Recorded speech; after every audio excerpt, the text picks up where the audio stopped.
Modern mythology, modern mythology, modern mythology.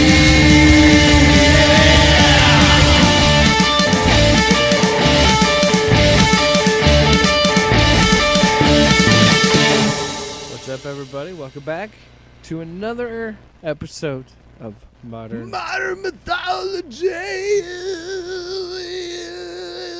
Jimmy Jam. We agreed that you'd stop doing that. The Sorry. Jimmy Jam stuff. Sorry. Like what? How do I look my kids? How do I look my son in the face and say, "Sorry, son, I gotta go be on a podcast where my friend is saying Jimmy Jam, Jimmy Jam." Why don't you tell your son about Jimmy Jam and Terry Lewis, two of the finest pop producers of the 1980s? I thought you were gonna make up a fake product. I thought you were gonna say, "Then you need to try this Jimmy Jam teriyaki jerky." Jimmy Jam teriyaki jerky, straight from the Jimmy Jammerness. The Jimmy Jammerverse. The Jimmy Jammer Gardens in Lower Go see the Oscar-nominated film Into the Jimmy Jam verse. into the Jimmy Jam verse. Yeah. So we're talking about Jimmy Jam verse. Will you Endgame. Hey, Jimmy. Why don't you jam it? Hey, We're talking about the Red Lanterns today If you've on made it Modern this far. Mythology. Have you good job? Only a minute or so. We're not even 2 minutes into the pod. it's too late To fall in love. to turn back now. So we're going to be covering the Red Lanterns and mostly the character Atrocitus, because the character Atrocitus is intrinsically tied to the Red Lanterns. He's the first. He creates the Red Lanterns, pretty much. Well, yeah, he does. So he's an interesting character. So he gets introduced. He's a character, all right. Not in this book. He shows up in the issue before it, because this is the current book that I'm holding is Green Lantern: Rage of the Red Lanterns. So this is Green Lanterns issue 26 to 28, 36 to 38, and then Final Crisis: Rage of the Red Lanterns. In later printings, they changed the name of it. It's no longer called Final Crisis: Rage of the Red Lanterns. But anyway, in this book, it kind of continues. Especially in this book, because it's a Green Lantern book, you really feel the setup for what becomes of the Blackest Night, which is a storyline that I would love to cover on the show one day. But So it kind of sets up that there's more than just a green. Okay, yes, this is, by the way, Atrocitus and the Red Lanterns. This all happens post Sinestro Corps War. So at this point, Sinestro has already created his corps, and they've ripped through the galaxy, and the Guardians changed their law, where now Green Lanterns can kill Sinestro Corps members. They couldn't before, now they can. In this book, it expands, where they're like, now you can kill anybody. Lethal force is allowed. And then they create the Alpha Lanterns, which are a blend of Manhunter technology with their organic life. So, like, part Lantern, part Manhunter, and it's weird, and yeah. There's a whole bunch of shit, and that's a whole different stuff. Well, you know what I mean? We talked about it, you and I, off the air, and it's kind of interesting to you and I that it took how long for a guy like Jeff Johns to come up and go, "Hey, why can't there be more than one green? Why can't there be more than one colored lantern?" So the Red Lanterns and the Green Lanterns and the Sinestro Corps are a part of the emotional electromagnetic spectrum, and it's an energy field that is fueled by the emotions of all sentient beings. And one of the hold on, that's me. That was me. Sorry. One of the 7 forces of the universe, and the spectrum of light is the power source of all the Lantern Corps. So yeah, they're all controlled by emotion, and this gets told in Blackest Night, but this is this whole stuff with Atrocitus at the beginning is in that time. So of the colors, we're talking about the Red Lanterns. They represent rage. Orange represent greed. Yellow is fear. That's what Sinestro is. Green is will. We know that. We also get introduced to the Blue Lanterns in this book, which is hope. Indigo is compassion. Violet is love, which are the Star Sapphires. And then black is death, and white is life. So 1 spectrum? And then there's an invisible spectrum and then all that stuff. But invisible spectrum? What the fuck? There's a whole bunch of other shit. What but the fuck? I only bring that up because this is the first time we see a lantern outside of Sinestro. Because all that stuff with the Sinestro Corps War, that was the first time we'd ever, that was finally Sinestro creating a Yellow Lantern Corps, essentially. And that was the first time we'd ever heard of that. So at this point, now we're getting introduced to something outside of Sinestro that's now going to be opposing Green Lantern. And it's a whole new Lantern Corps that has their own motivations and their own things. And it's weird because you and I were talking, and I feel like Atrocitus to me reminds... It makes me think that like a lot of this is like DC's Venom character, where Atrocitus is introduced in this Green Lantern book as a villain, but yet he gets his own team and a series in the New 52 that ran for 40 issues and had like 2 different creative teams. So he eventually kind of develops into this anti-hero. And I think a lot of it is because his backstory is so interesting. So Atrocitus is this like, we don't even necessarily know his race. It is funny because as good as Jeff Johns... Is he not the last of his race? He is the last of his race. That's what I thought. As good of a writer... I know a little bit about the Red Lanterns and whatnot because that Marvel or the DC mobile game, which is a lot like the Marvel one I play, they introduced a lot of the different lanterns, like Larfleeze, the Orange Lantern, Atrocitus, the Red Lantern, things like that. Mm-hmm. So I do kind of, and they give a short bio about the characters, each character. Yeah, so... Pretty interesting stuff. So the Green Lanterns are in a weird place because now the Guardians are moving to like, yeah, we're going to kill people, and we're putting Sinestro, giving him the death penalty. And they're taking him to his home planet of Karugar to be executed there. While that's happening, we get the birth of the Red Lanterns. And I texted you when I was done reading this because of these collections I have, Peter Milligan is the one who takes over the series, like the first 20 issues of the Red Lantern series. Yeah. But Jeff Johns is the one who introduces the Red Lanterns and introduces Atrocitus. And it's like he was on a different level when he's writing this shit. Like the first thing you see of this intro of his character in this Green Lantern book, because you see him in the previous issue where he fights and kills this guy, and then you see a Red Lantern, and he says, "I will get the greatest I will find the greatest Green Lantern. I will have my revenge on Sinestro." So he's got his own plots, but the first panel is a wide shot, and he's just in nothingness. It's red. There's ba-bump, ba-bum, ba-bum. And they say it's like a war drum, and it just keeps going. It's just ba-bum, ba-bum, ba-bum, each fucking panel. And like it just gets crazier because you see the red ring, and it builds up, and it's like these shots, like, oh my God, the art of these books. So like, one example is there's a page where the paneling is literally the Red Lantern logo of him creating the ring. Yeah. So how Atrocitus creates the Red Lantern ring, the power ring, is his home planet is the planet of Riot, which, again, as good of a writer as Jeff Johns can be, he's very on the nose. He's in the sector, he looks like a demon, right? He's in the sector 666. On the planet Riot, but it's spelled Ryutt. Yes, but yes, he is a part of what is the Manhunter massacres, where before the Green Lanterns, the Guardians created the Manhunters. Yep, I know all about which were these androids that were so emotionless and sent out to be. There was a huge crossover essentially the in police, the 80s about that. Essentially, the police officers, but they get corrupted and they kill all sentient life. Yeah. Because they think that's what the problem is or whatever. Yeah. So it's kind of a cool backstory a little about the biggest and what Jeff Johns does with this continuity is saying the biggest tragedy is when they completely eradicated a planet, which was Riot and Sector 666. Atrocitus is the lone survivor. Yep. He gets picked up by these celestial ancient beings called the Inversions. One is named Cull and one is named like Roxame or something. Like, it's a weird spelling name.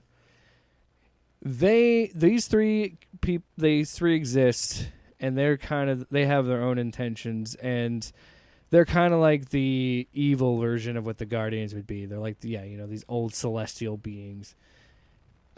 Atrocitus hooks up with the female. He begins to use her to learn her blood magic that she does. Because again, they have like this ancient magic. Because again, it's the fucking Guardians and Oa, and we're gonna just accept the fact that that's just Is she a lot like what's her name on Gen V? Excuse me. She doesn't play a big factor in it, other than that and that is all added in by Peter Milligan. Jeff Johns didn't write that. Jeff Johns just wrote that he killed Cull, which is the one that we find out in Jeff Johns' run is the one responsible. They blame him and Atrocitus for the murder of Abin Sur. Oh. So they have been crucified on the planet Yasmalt for like thousands of years. Huh.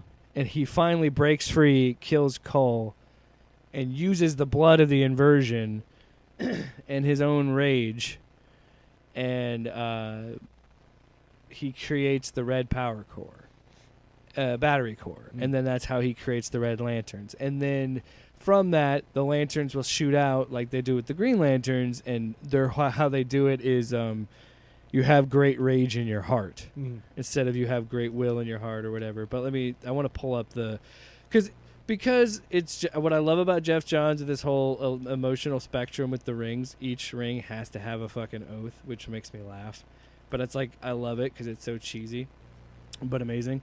So again, the whole time we get captions of Atrocitus in this book, it's just ba-boom, ba-boom, ba-bum, ba-bum, ba-bum, ba-bum, ba-bum, and then you realize, oh, it's a heartbeat. Because what makes the Red Lanterns unique from the Green Lanterns or the Sinestro Corps is when you become a Red Lantern, it takes away your heart and replaces it with rage. And so you puke blood, but that blood becomes napalm and burns enemies and burns people. And that's what the rage of the Red Lanterns is you like, and they have like these weird like vampire kind of powers where like they can bite you and suck your blood a little bit and they can get readings on you. At least Atrocitus can, because he does blood magic. It's kind of weird. Blood sugar baby. But anyway, she has it. Sex magic.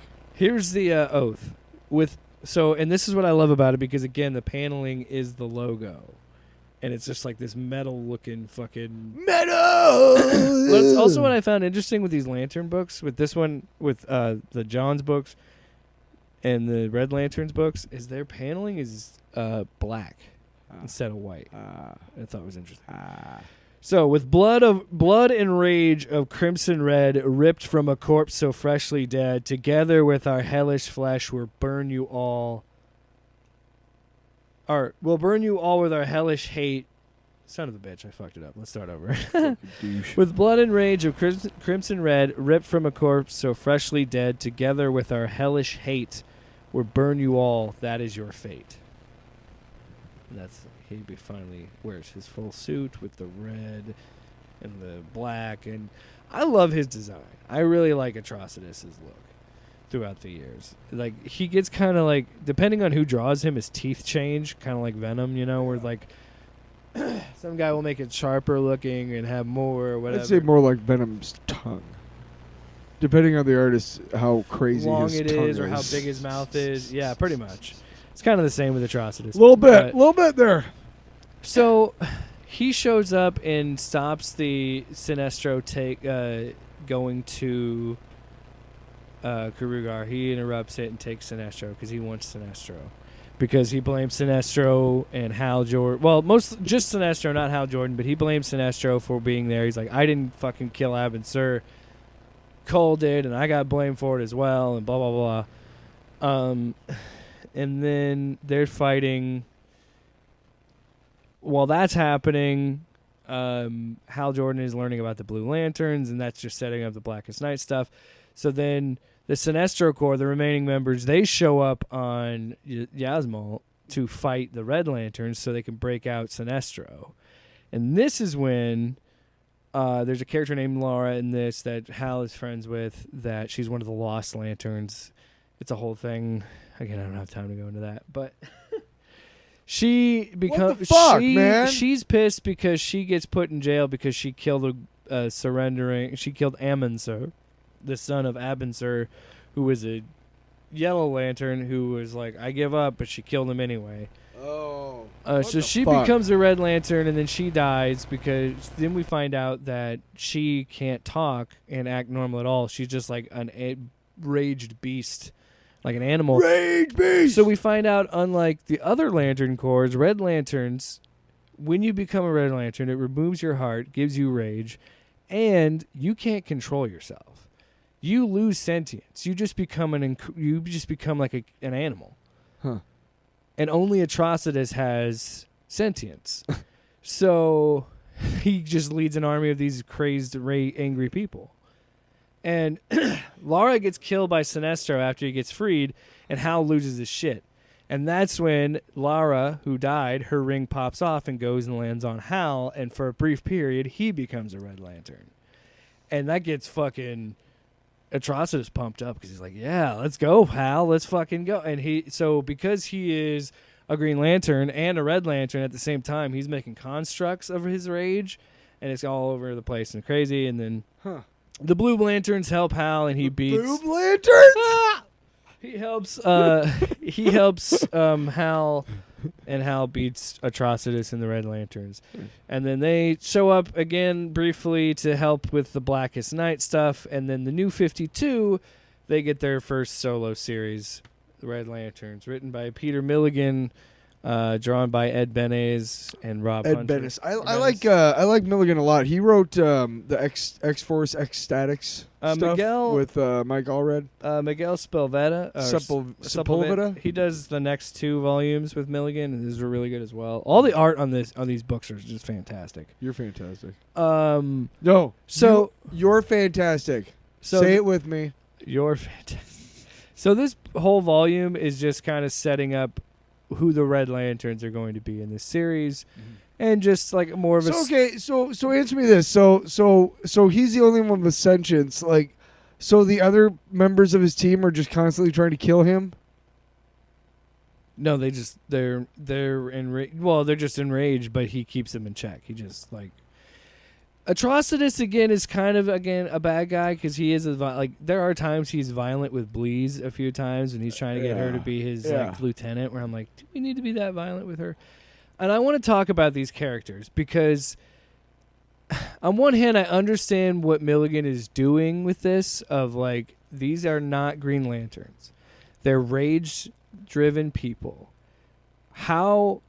What things have to happen to someone that they get to the level of rage that these magic space rings find them?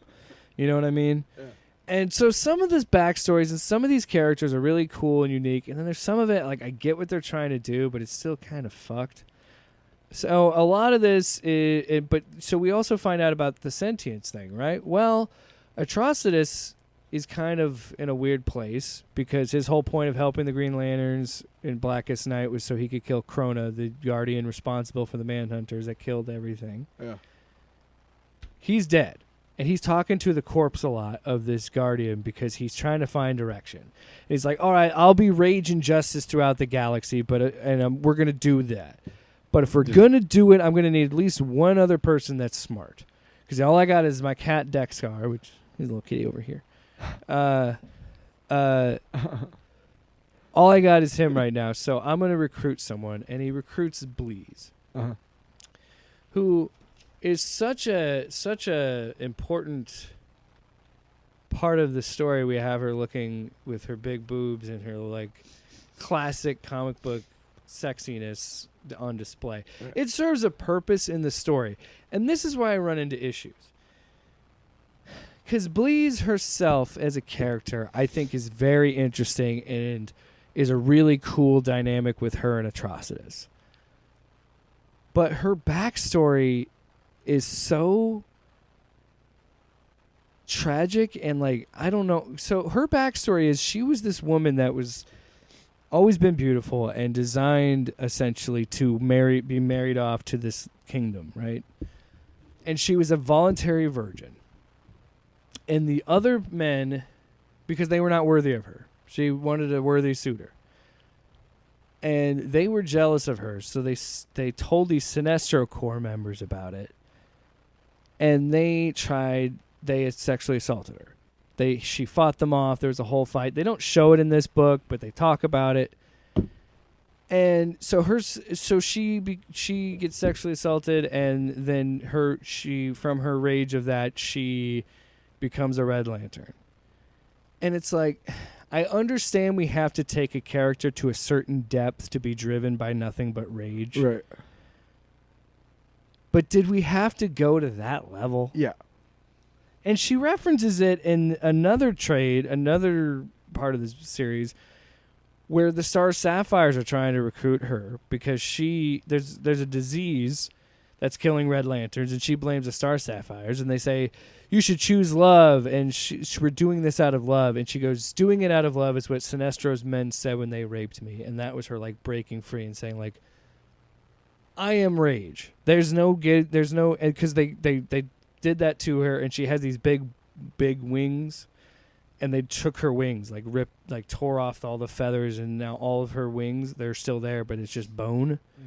And the frustrating thing is, Bleez is such an interesting character and such a cool character that it's frustrating that I feel like it's not fridging, but it sort of feels like fridging. Yeah. That we went to the level of her getting raped. I don't think that was necessary for a justification of her to be so angry. Yeah. You know what I mean?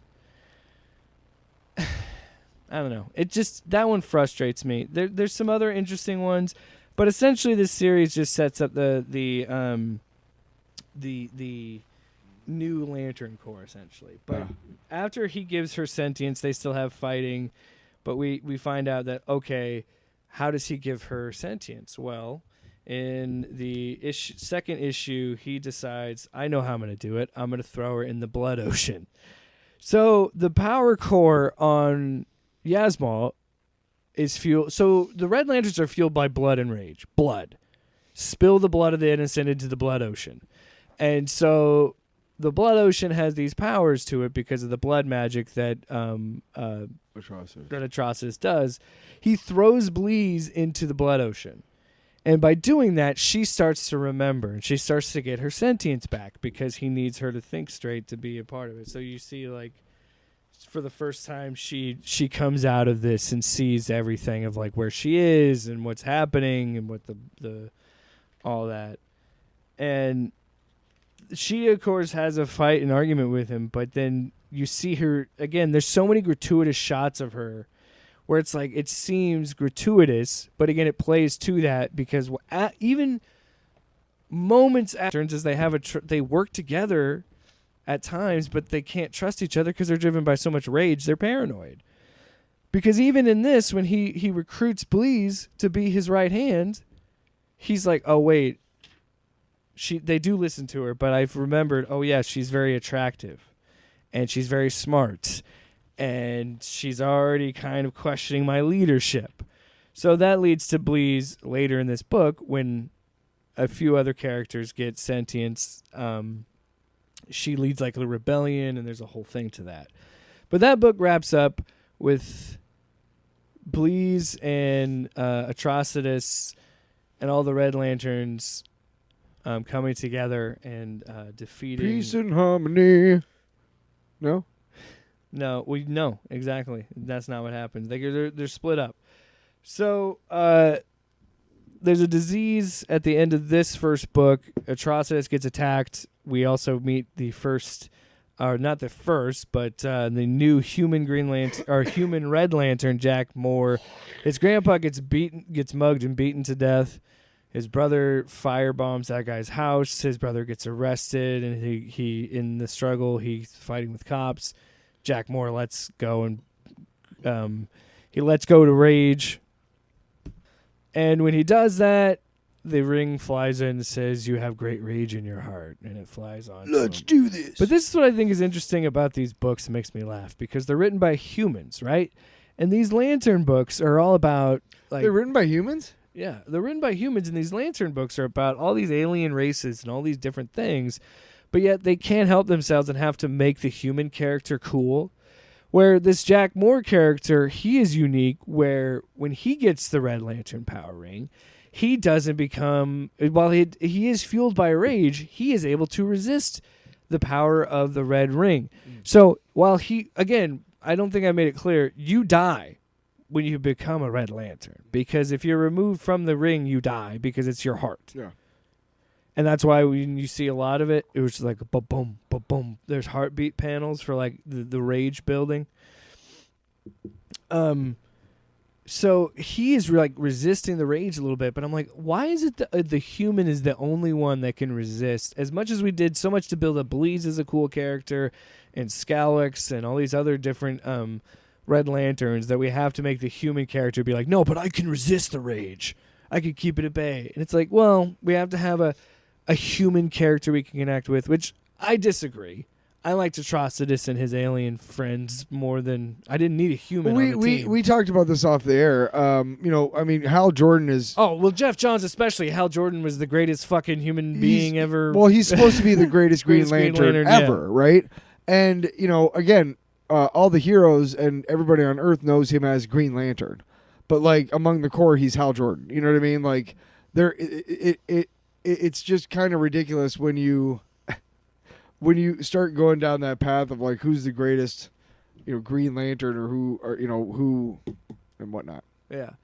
Well, and it's just I was talking to you about this. The more I read these books in this series, the more I kind of fell in love with the Red Lanterns. And Guy Gardner becomes a Red Lantern at one point. Yes, in the later runs, I knew about that. Guy Gardner defeats Atrocitus and becomes the leader of the Red Lanterns. Well, you've already said that at one point Hal Jordan gets both or whatever. Yeah, well, the first time we see Atrocitus, Hal Jordan wields both for a minute. And that's also when we get introduced to the Blue Lanterns, and the Blue Lanterns can augment their abilities. Like they charge up. If a Blue Lantern is in the presence of a Green Lantern, he'll charge their battery. Nice. Of the ring, and like there's a whole other mythology episode we could do about the what Johns and Milligan and the other guys did of like with the Green Lantern Corps and the Green Lantern itself and how all that connects with Blackest Night and shit, because it's crazy. Yeah. But what it feels like Venom, doesn't it? Like that idea of like, okay, let's still have this edge to these characters, because the Red Lanterns still kill people, and there's different instances of like you're seeing more of justified rage. But even then, as I'm reading it, I'm still like, that doesn't mean it's accepted. Because there's like a whole part where there's these kids playing in a war zone, and they're gunned down by these pilots because the pilots think they're enemies, and they see their sticks and they think they're weapons. And Atrocitus is like, bullshit. You're punished, and just like burns them with his napalm breath. And there's things like that where it's like justified rage. And like, I don't know, there could be argument, and that's what's so interesting about it being emotionally attached. Like, you and I have said, I can relate to Atrocitus and the Red Lantern. I've never been that angry, obviously, but I can relate to that level of rage. I can relate to that level of willpower with the Green Lanterns. You know what I mean? And like, I think reading these books, it has shown more and more what's so interesting. And I think Marvel and DC both, as crazy as it sounds, I love like Batman and Spider-Man and all those Superman and Captain America and all like that Earth-based stuff. But I love it when these books go cosmic with Marvel and DC, and they get weird and they get the deep like space lore of the fucking lanterns and shit like that. Kirby or when Stanley and Jack Kirby were still doing Thor and like Journey to Mystery, I think it was. They had like a lot of cosmic storylines with him, and I thought that was really, really. That's why I love those early Thor stories, because they're all about him being in space and meeting other alien races and the Black Galaxy saga and shit like that. We'll talk about this off the air, but have you seen? No, we're gonna talk about it on the air so everybody can see. Did you see Al Ewing? First of all, I haven't had a chance to read his Thor run yet, but I started reading the Immortal Thor. Did you see the corporate Thor he did?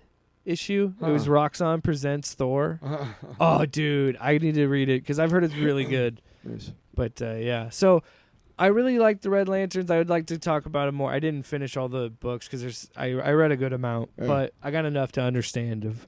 Because I myself... Hell, I haven't read a G.I. Joe comic book in about 10 years. Well, I myself... I said 10 years. When you and I were talking about like different things, and I said I should do the Red Lanterns. I was at the library, and I just happened to see... I was just at the end of my rope at the library. I was just at the library, and I happened to see... And for whatever reason, I had volume 1 of that book. I had never read that Red Lanterns book, but... For whatever reason, I saw a bunch of those volumes so proud of you. At the local library. Support your local library. I'm so proud of you. I went to the library and found him, and I was like, let's look into this. Because I myself had known of Atrocitus because he's gained popularity in the DC lore. Because he's shown up in video games like you were talking about. He shows up in Injustice 2 and stuff like that. So I'd kind of known about him, but like you, I didn't know where the power cord come from. So this was my first time learning about it too. He's even more like Venom than you think because back in the day when there was maybe a year or so, I think, in the comics or two between when Peter goes to the bell tower and it falls off him and supposedly dies and Venom first appears, right? But like within a year or two of him appearing in the comics, they and Carnage being like first introduced, they had that Super NES game, Spider-Man Total Carnage or Maximum Carnage. And it had like these two characters that had literally just been introduced a year or two before in the comics. So Atrocitus is very much like that because, I mean, when you start to transcend shit, well, I mean, the fact that they, with the new, that's an interesting thing, too. By the way, that game was fucking awesome. Well, it's like, it just shows you how much pull that Jeff Johns had at that time at DC because he was coming off this run with Hal Jordan with the Secret Origin and Rebirth and Blackest Night, all that stuff. The Third Army shit was coming out after this, and these later issues of the Red Lantern books deal with it. But like, he had such pull because he was doing this Green Lantern book, but he was also doing Justice League at the time, and he was kind of the guy that was helping spearhead the New 52 because he was also doing the Green Lantern book still. And of all the changes that was happening to the New 52, the Lantern stuff mostly remained untouched. Yeah. Like, you could, like I did, I got some extra lore with the Black Lantern or the Blackest Night stuff, but you could go from Rage of the Red Lanterns and then just read that New 52 series and be fine. And so that's another thing too. I think because Jeff Johns created him and put him a part of that Green Lantern, and it is, again, Spider-Man Venom. You bring in this character similar to your hero, almost the antithesis of him, willpower, rage, right? And then you have him come in and interact with the big villain at the time, make waves there, and then again always be tied to them because there's always that not the symbiote. It's not the symbiote, but it's the power core. It's the battery core. It's the ring, and it's interesting. Pretty cool, man. I love that what Johns did to just completely expand that, and it is truly incredible, outrageous that nobody else thought of it beforehand. Like, we just talked nuts. about this, it's like nuts. that nobody thought, and shit like that. Like, I've talked to you about the Krakoan era in X-Men and stuff, and it's like that makes so much sense to do that, and it truly is. You're like, how did it take somebody so long to come up with the idea that, oh hey, there's other colors than green? Well, I wonder if we could do like blue lanterns. Well, we made it a big deal about willpower. What if we used other emotion and made that more of a, it's just fucking. I can only imagine Jeff Johns like taking a shit one day. Oh, and he's just like, that's the last time I eat Domino's pizza. But there you go. You make a character so big like Venom. Just walking over that Domino's pizza joke. But yeah, just walking over. Atrocitus is looked at as like a big villain now of Hal's because of that Venom appeal. Like, he's always tied to Hal in the Green Lanterns because the Red Lanterns did work with the Green Lanterns. They have been allies, but they're mostly opposed because the Green Lanterns start to go back to arresting people. And also, can I just say, no, I've been playing DC Universe Online. You saw me play a little bit of that. We were talking about it on the other podcast, but I just got to say, what the fuck? Why does Warner Brothers still do nothing with the Green Lantern franchise? Like, it's so... Because, like, I'm reading this They're shit. doing the... This shit is so... Lanterns TV, isn't there? Yeah, but who knows when that ever's going to actually come out? You know what I mean? They're casting. But like, you look at... And I've said this many times. With the Red Lanterns and all this emotional... With the power rings and stuff like that and the Green Lanterns. That's one of the most unique fucking heroes and universes and lores that you could have. You know how big you could make a fucking Blackest Night movie, like Spider-Verse level animated movie? Are you fucking kidding me? We're just sitting there with this. James Gunn, please. Green Lantern is nowhere near. But hey, we are getting Spider-Man. Hey. We are getting a Green Lantern in the Superman movie, though. We are getting Guy Gardner. Well, we're getting a Green Lanterns show. Like, we've talked about it on... and I hope it really is like the True Detective, like lethal... I said Lethal Lanterns because Lethal Lanterns! But yes, I would love the buddy cop Green Lantern show. That would be cool. I think that's the best way to do it. Introduce it to a modern audience. Because, and again, this also establishes it, what they do with the Red Lanterns and things with that. They also establish... They've already established it, but it's like, okay, Green Lantern are cops. Yeah. That's what they're supposed to be. The Blue Lanterns are like the kind of peace, love hippies because they're the EMTs. They're hope. And the Starfires are love, you know. But yeah, you have you have Rage, where it's like they are pretty on the nose with it of like, oh, it's he came from Sector 666 and he kind of looks like a demon.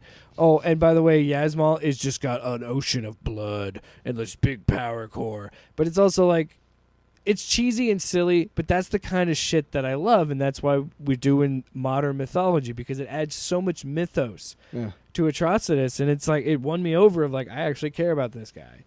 I like Bleeze. I like this team, and he does, like, what's funny is Jack Moore his name changes to Rancor when he becomes a Red Lantern. Just like the big thing in Return of the Jedi. And he has a monologue, an inner monologue, where he says, like, after the second volume when they cure themselves of the disease that was killing them, he says the universe still needs us. And it's like, in a way, is while we shouldn't kill people, the Red Lanterns have a place because every emotion has a place. Yeah. So every lantern should have a place. I feel like that. Yeah. So anyway, that's been modern mythology on the Red Lanterns, mostly, and Atrocitus. Mostly. But I wanted to do DC stuff because I feel like we haven't done or you and I haven't really gone into. And I want to do, to me, you know what I think of? It's like, when you know you have a good character is when you have something like Green Lantern, where I think of like Batman and Spider-Man, when there's so much lore inside the Lantern stuff, inside the grander DC universe, that's so cool. And it's when it's explored like that, and like you can have a story that's completely on the other side of the universe, it's such a cool thing. I can't wait for you to read Batman Dark Age. I'm never reading that shit. Don't you ever recommend shit to me ever again. Don't you ever recommend shit to me ever again. So yeah, we'll see you around next time. Modern mythology, we don't know what we're going to do, but we're going to be talking about some stuff. It'll be a little bit. Yeah. The problem with modern mythology... we don't really have a schedule for it. There's that, but also there's not a lot of things that like that one of us likes and the other one is like never heard of. Yeah, but I definitely feel like there are some things like what I want to do with this show is at some point if we both like something enough, chances are the other one likes it. And it doesn't have to be. I want to eventually adapt it to where it isn't just you and me, where it is me and someone or you or someone where we're like you're having a like your wife coming in and talking to us about Harry Potter. It doesn't have to be you and me. It could be you and your brother. It could be anybody. And the idea is like, again, I want to share stories and I want to talk about these things that, I don't know if this is going to make Tyler go out and buy and read some Red Lantern comics, but I think it's some interesting shit that I think. Hell no. Like. All right. Well, I don't like them DC books. One of these days, I'm gonna get like real, like fucking in the weeds about one particular thing in Fallout, and you're gonna be like, "Why are we spending so much time on the bottle caps? Like, what are we doing here?" Bottle caps. That's the currency in the game. What game? Fallout.